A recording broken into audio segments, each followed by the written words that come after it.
It's good to see you this morning. I hope you're doing well. Come on with us to Acts chapter 20. This past Sunday, we spoke about the Lord's Supper. Had two good lessons on the Lord's Supper, both morning and evening. If you're interested, you can go to our website and check those out. But I thought I'd talk about the Lord's Supper this morning. Acts 20, verse 7, it says, "Now on the first day of the week, when the disciples came together to break bread." It is amazing that something as simple, if you will, as the Lord's Supper is twisted by so many folks.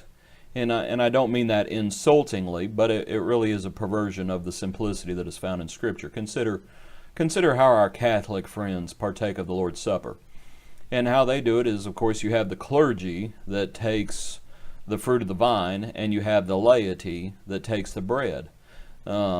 You don't see that in Scripture. Protestantism, you find they usually don't even offer the Lord's Supper 99% of the time when you're there. They may offer it monthly, they may offer it quarterly, they may offer it annually. They're just not going to offer it every Lord's Day, very, very rarely. You have our Jehovah's Witnesses friends, and not all of them partake of the Lord's Supper, only if you're a part of that 144,000, if I understand it correctly. Not the whole church partakes of it. You don't see that in Scripture. In the Mormon faith, the Mormon denomination, you take bread and water. They don't partake of the fruit of the vine. You don't see that in Scripture either. What you do see in Scripture is you have this memorial, and it is a time as we assemble, as we come together to break bread, and that does not exclude the fruit of the vine, by the way. But we remember His example, we remember His suffering, talking about Jesus, of course. We remember His covenant. We remember His body and His blood. And we need to understand there are two elements to the Lord's Supper, and there is a reason that there are two elements. They are not for the same thing, and we should not get them confused. We need to see what the body is for. We need to see what the blood is for, and we need to understand it.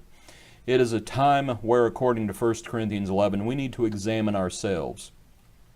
But we don't examine ourselves as though we are on an island, because we're not on an island. We examine ourselves in the context of the body, is also spoken about in 1 Corinthians 11, discerning the body. Frankly, the Lord knew that we needed a reminder, and it's a weekly reminder. They gathered on the first day of the week. Well, how often does the first day of the week come around? Every week, and that's why we offer the Lord's Supper every Lord's Day. Hope you enjoyed this study. God bless you. Have a good weekend.